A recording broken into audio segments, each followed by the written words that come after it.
What's up, everybody? Happy Wednesday. It's Kelly in Vegas. It's Stephen Cheah, and it's me, Megan, making money. We're talking game 3 of the NBA Finals. But before we do, we have to let people know where to put their digital money, so to speak. And that is Skrill. You can see the little logo right down on the bottom. I think it's my right-hand corner. Could be your left if it's mirrored. I'm not very good at these things. However, I am good at telling you guys about Skrill. It's a digital wallet for gamblers, and it was built for gamblers by gamblers. You can manage your bankroll using the wallet, which allows you to pay instantly and securely. It's payments without limits, basically. You can access your bankroll with instant deposits and withdrawals. You can also draw cash from the prepaid card. This gives you access to your bankroll wherever you are in the world in any currency. We're talking about if you're climbing the Swiss Alps and you want to take some money out of Skrill, you can do that.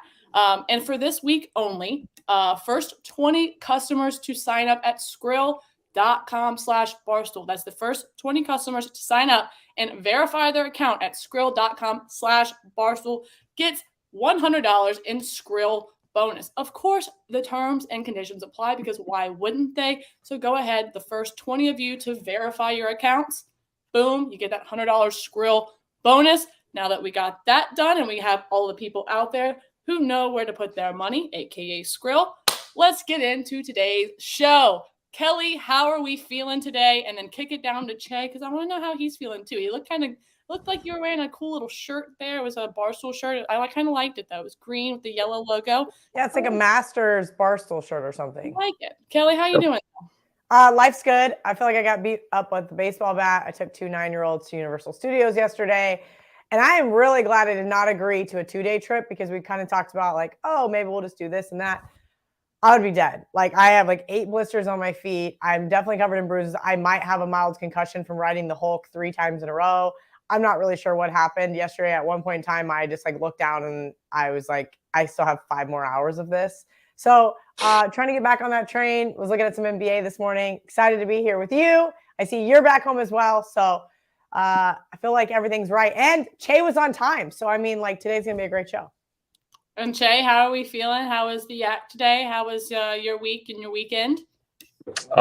Good. The yak is still going on. So because I got the hanging wedgie last week, I got to pick the next punishment, which was the gallon challenge, and it just hit. So TJ Hitchings right now is about to attempt, I think he's just started the gallon challenge. So best of luck to Can you tell us what the gallon challenge is? Because unfortunately for me, I know Megan gets to watch more stuff, but I didn't get to hear about this one. So the gallon challenge is drinking a gallon of whole milk. He's supposed to get an hour. We've agreed that he's going to drink as much as he can in about 35 minutes. So I did a half gallon at cheer camp. I did a half gallon and under 30 at cheer camp. I would not make it. I would puke after the first sip. I'm telling you right now, that's how much I hate milk. I would die. I'm so glad that I get to do money shots with Megan because if I had to do the yak, I would just quit. I'd be like, well, you guys just have to fire me. As a girl from Kansas, I'm a little disappointed in your lack of love for milk. Hello. That's the whole problem. I have childhood trauma from being forced to drink whatever comes out of some other animal's tits. Sorry, I can't do it. That's disgusting. I'm good. And I'm not even a vegan. I eat lots of animal protein, but milk is nasty. You say milk, like with an E, like an M-E-L? Milk. That sounds like you say milk. Okay, enough of the yak, enough of milk. I will say, TJ, it's going to be a rough one, bud. Your tum-tum is not going to feel good. That was a nice pick by you, Cheah. But let's get on game 3. The series is tied 1-1. We're in Boston. The Celtics are 3.5-point favorites. Last time I checked, the total was sitting at 212.5. Game 1, Celtics came out. They came ready to play. They got that W, but then they got their shit pushed in by the Warriors. And from what I understand, the refs also helped with that quite a bit.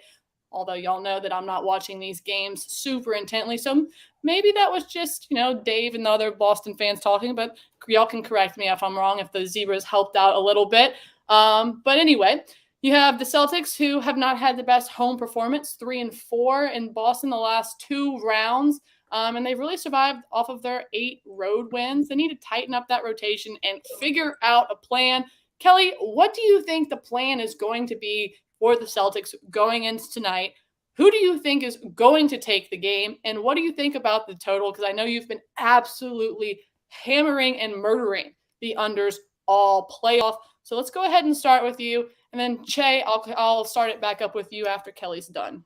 Before I get into it, Megan, Boston currently -3.5 at the Barstool Sportsbook, but the total is on the move, 213.5. We all know I'm going to be on the under. We'll get to that here in a minute because I want to answer your question first. So don't bet the total yet. I think we may see 214, stuff like that popping up. Now, full disclosure, I did not watch game 2. We all know I tweeted I was at Top Gun, but some guy got mad at me on Twitter because I said something nice about Jason Tatum. That being said, you didn't need to watch it. There was nothing to watch. Top Gun was by far the superior option that game. And I'm mad at myself because I didn't take the under. I literally was so close, and I was like, you know what? I want to go watch a movie for the first time in forever. Yeah, the mustaches. I want to go watch a movie for the what? You gonna make Brett grow one? Ew.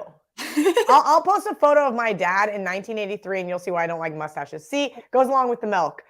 Anyway, that being said, I didn't need to watch, and I was able to look at the cliff notes and watch Dave's video and amongst other people's videos. The Celtics just absolutely shit the bed at halftime. They looked really good first quarter, first half. They cashed. First half under cashed. And then the Celtics do what they have been doing all season, and that is coming out of halftime and just laying an egg in the third quarter. I don't understand it. That's not for me. I'm not a head coach, but they've got to get right with that. You mentioned that Celtics are a better road team than they are at home. That is absolutely factual. I'm going to be giving out some stats about that later on this week. But currently, they are the best road team in the NBA, 35-17 against the spread. You know who's one of the worst road teams? That's right, the flip side, the Warriors. The Warriors play so well at home. They go on the road, though, and they lay just absolute eggs. We saw it in Memphis. We saw it in Dallas. Could it be tonight? Maybe. But I don't trust the Celtics team right now. First game, they just absolutely exploded, right? They were banging down threes, and Draymond Green came in and said, don't worry, they're not going to shoot like that again. And boy, was he right, because they sure didn't in game 2. I don't really know what to expect from the Celtics offensively. Part of me thinks if they want to hang with the Warriors, they're going to have to match buckets like they did in game 1. But that was just such an anomaly of a fourth quarter that even then, I think that the total was still in play. Yes, when you put up that many points in the fourth quarter, it's going to obliterate an under. But I'm going to go with the under again tonight, Megan. Like I said, I'm hanging tight. I think we may see 214. We still have, 6 hours almost until tip-off. This line's only going to get bet one way. Nobody wants to bet the unders, and I was even too scared to bet it last time. But I'm curious to see as far as Cheah goes. I cannot talk today. I told you guys I had a concussion yesterday. I'm curious to see which breakout players he has, because Sharp Group bet Jason Tatum over points in game 2, and he was the only Celtics player to really show up. Yes, he was on the bench for a good part of the fourth quarter, but he was still able to hit those point totals over. And I think he's kind of coming into his own right as a leader on that Celtics team. He did really take over there, at least for what he was able to do there against a team that was just blowing them out. All right, Cheah, back down to you. Andrew Wiggins, first basket, game 2. Is that correct? Was that game 2 that hit? Yep, plus 800. Shout out Stephen Cheah, just giving out fucking value on the daily. Trust the data. That's what it is. That's what he does. That's what you should do. So echoing Kelly's kind of her question, my question to Kelly. What do you think that the Celtics need to do to win game 3 tonight? Who do you think takes it? And then give me, obviously, the prop breakdown. Who's scoring the first basket tonight? I need some more money. Sure. So I think the Celtics are a better team. I think it's been clear through 2 games that I think that they're I know that they got waxed last game, but I think overall they just have the ability to score buckets easier. They have a lot of guys that can create on their own. And, not to diminish, Jordan Poole, but Klay Thompson is not really the Klay Thompson that we have known, get to know and love. And I feel like Steph Curry is so good, and I think he's the best player in the series. But after that, all the other best players in the series, I think, are in Boston. So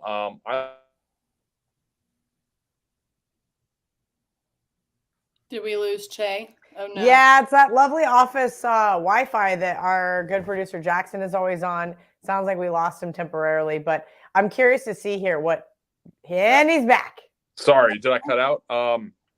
I just think Boston's a better team. I picked Boston in 6 before the series. I think that's going to hold true. I think Steph Curry's the best player in the series, but after that, there's such a big drop off with Golden State's lineup. We did hit first basket on game 2. First basket tonight. The lines have moved a bit. Robert Williams, who we've seen up to like plus 1,000, plus 1,100, I've even seen in previous series. He's at plus 650 now. He's Boston's second best first basket guy. So I think there is some value, and I like Boston to score first basket tonight. Where that comes from, Jaylen Brown is their best first basket guy by far, but at plus 400, the value isn't really there for me.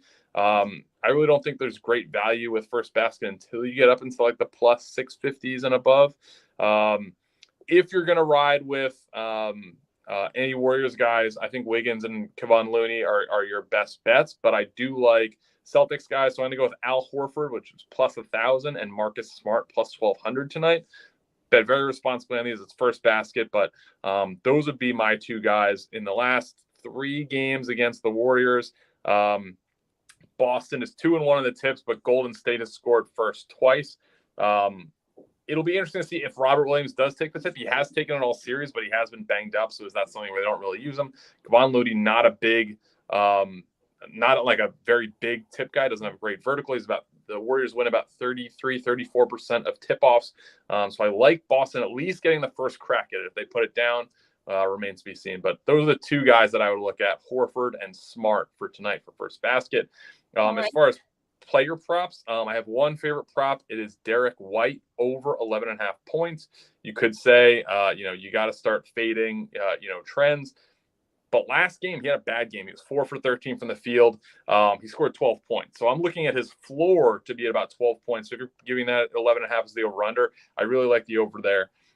He's playing about 30 minutes a game since he had his kid. He's played 6 games since then.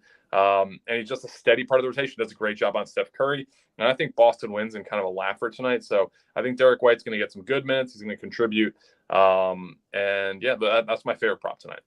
Are we still connected to Celtics in 6? Is that what you were saying, right? Celtics in 6? Yep, We're absolutely. still riding that train. Kelly, what do you think about Celtics in 6? I just think I can't trust the Celtics team. I'm going to be really honest with you guys. I don't like the Warriors. I'm not sitting here like grandstanding for them either, because again, I do think that the road home dichotomy does benefit them because game 7 would be in San Francisco. But outside of that, I don't love either of these teams, and I'm actually trying to figure out where the Celtics are going to be able to match this team. They've either got to lock them down defensively, which, as you saw, if you looked at the stat sheet, Steph Curry broke about 1,000 ankles in game 2. You can't double team Steph because even though Cheah just mentioned Klay Thompson isn't Klay Thompson of the past, you leave him open. Now you have Andre Iguodala, who is still questionable for tonight. I will. Let me just say this, because I'm not going to personally get to the window on it. For our fearless leader Dave, for my best friend Chris Thurston, for all of the Celtics fans near and dear to my heart, I will cheer for the Celtics in 6 with Stephen Cheah. Just know that I can't put my hard-earned money on it, right? So do you, saying you don't trust the Celtics, do you find value in the Warriors tonight plus a 3.5? I can see why people do. I really could. It looks so easy to me. It looks like, come on in, Kelly, the water's warm. Come and bet this Warriors team. But as I mentioned, how bad they played on the road, and we've seen it again in multiple games throughout these finals. I do have a little part of me that says, hey, Golden State, we know that they can turn up that intensity in the second half. But I don't know if they can do it in game 3. And trying to play a guessing game here just doesn't make sense. The math says Celtics -4 is what the power ratings say as far as tonight's go. So I don't see a ton of value.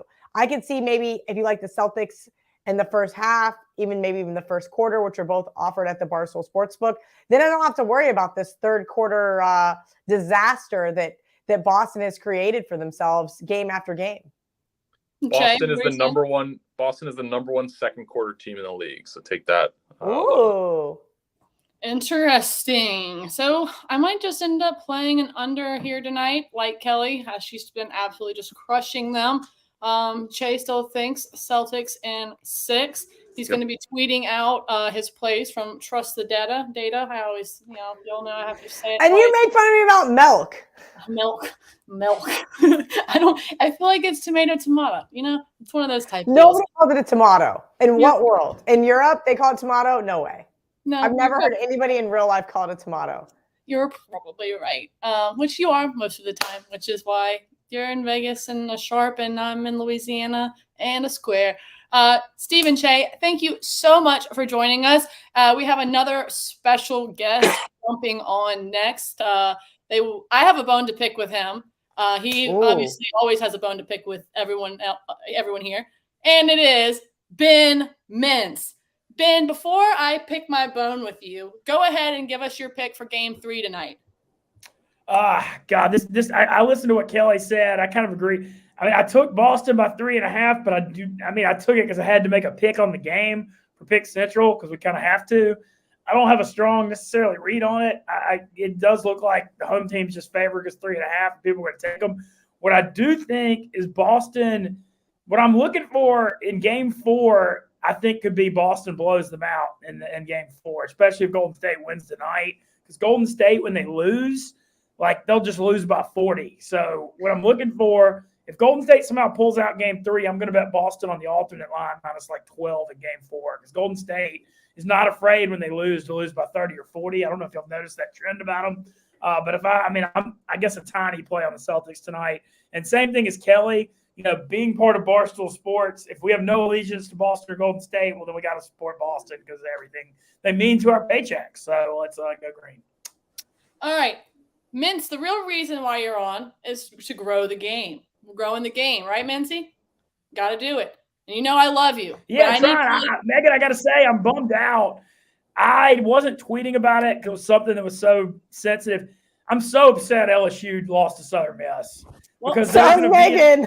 That's the bone there's going to be an Ole Miss LSU Super Regional in Baton Rouge this weekend. Would have been the most out of control thing for us literally ever. And I was crossing my fingers so hard to make it happen. But the fact that Megan's trying to call you off sides here. Mintz, Kelly, I need you to be the unbiased one here. Mincy, I love you, but during that game, what time did you text me? Oh, okay. Yeah. Yeah. You see that smile? Everybody see there. Look at that little shit-eating grin on Mincy's face. LSU was up 4-1. Mincy texts me. LSU Ole Miss Super Regional in play. At 5:02 p.m. Eastern. And then LSU fucking goes down by 4 runs. Then we have a chance to go back up. Shut the fuck up and don't you laugh, Ben Mintz. You don't do it. You don't do that.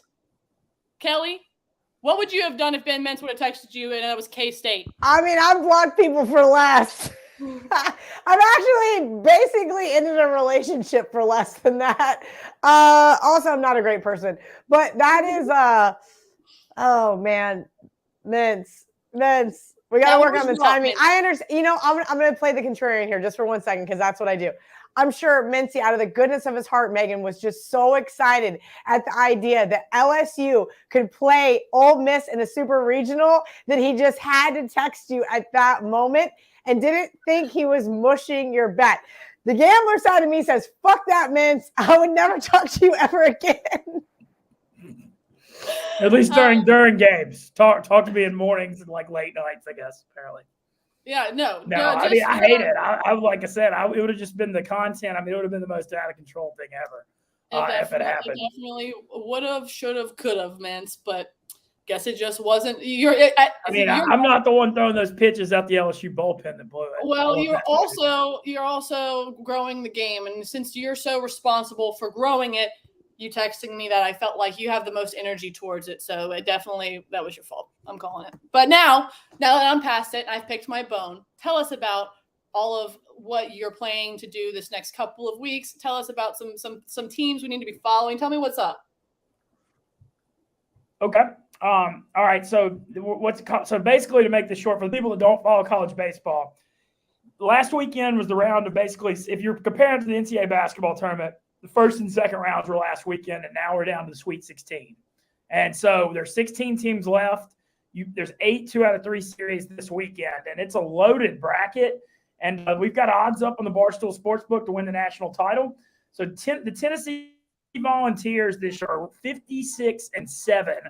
They went 25-5 in the SEC, and they're the biggest favorite to win it all I can remember. They're plus 135. That's a horrendous price. You could never bet that in baseball. Like, I don't care. They've lost 7 games. They're the best team. But baseball, the amount of variance that y'all see in pro baseball too, you can lose 2 baseball games at any time.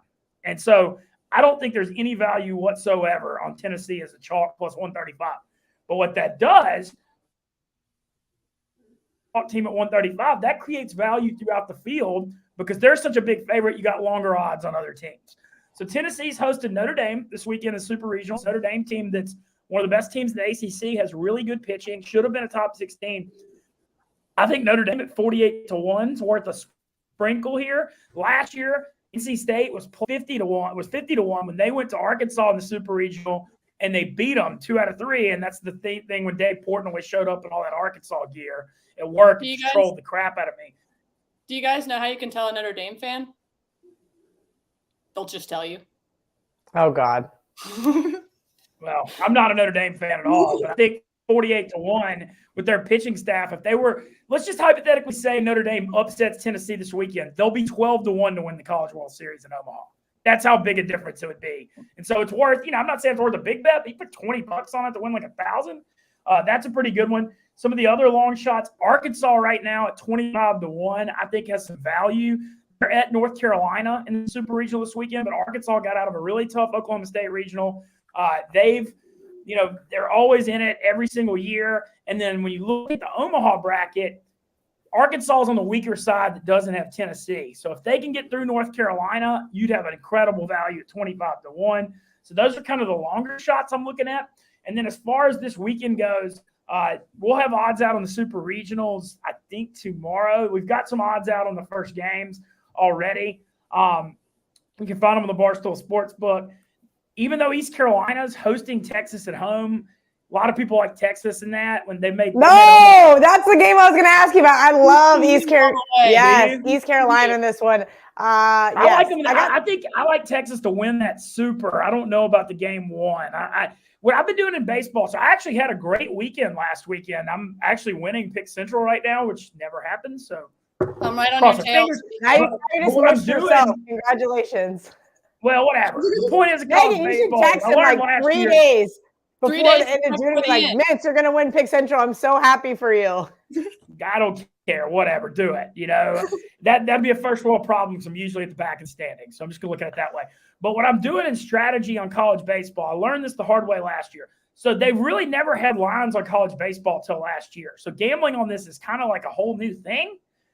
Well, no one knows what the hell is going to happen. So you will take the underdogs if you don't know. And I know that's incredibly simplistic to say, but the games have so much variance with the metal bats and the walks and the errors. It just seems like the plus signs are where the value is. And you don't want to get burned laying $1.80 favorites because it's just your margin for error is too small. And so last weekend I went really, really underdog heavy and I won like 9 or 10 units total. And so I'm going to be looking for a lot of So I'm going to be looking for underdog value again this weekend. I think that's just the way to go about college baseball. And I reiterate, like, as great as Tennessee is, they're just they're the best team. I'm not saying they're not the ridiculous, but there's just no value when you're a plus 135 to win the College World Series. That's absurd. All right, Mincy, is that all of your picks for the College World Series?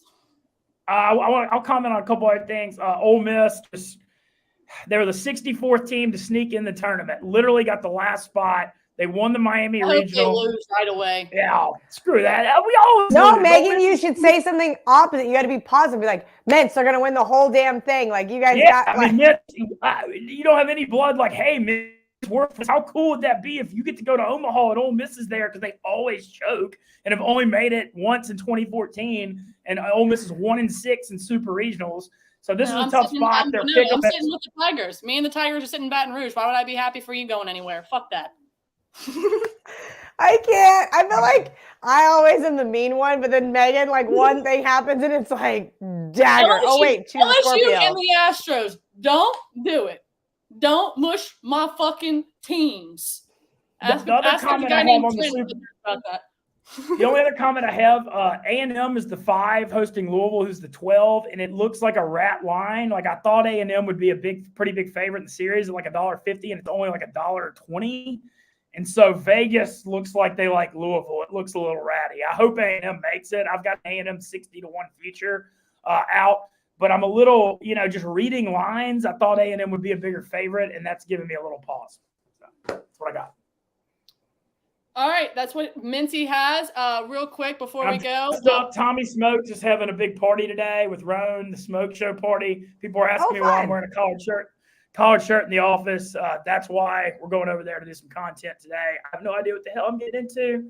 And so, yeah, that's what's going on. Knowing Tommy, it's probably going to be some fire women. That's you're probably going over there just to check out some hotties. Okay, then. Before we go, I want to remind everyone that everyone that is here should already be signed up for the Barstool Sportsbook. But if you're not, go sign up, bet the NBA Finals tonight, bet $20. If a player scores over 20 points, which they will, it's the finals. Even if Kelly's betting the under, somebody is still scoring 20 points. It isn't easy. It's a fantastic 200 buckaroos right into your account. And if you want to roll that over, double that, what you can do is you can put that money into your Skrill wallet after you verify your account and get another $100 in your Skrill account. So that's $300 off top from Barstool, from Skrill, from your friends over here at Money Shots. Thank you so much, Mincy. Cheah, you're not here anymore, but thank you as always for coming on and giving us all of those fantastic props. And thank you for giving me Wiggins game 2. That plus 800 really, really is nice. Mincy, I do hope the Rebs do just the best they possibly can. I hope they go all the way. I hope you have I sense how genuine you are with that. I'm wearing my red right now for you. Red and white. Just for you. Hotty toddy, gosh almighty. Who the hell are we? Flim flam, bim bam. Go to hell, by damn. All right. Okay. And we'll see you later, Coach O. Y'all take it easy.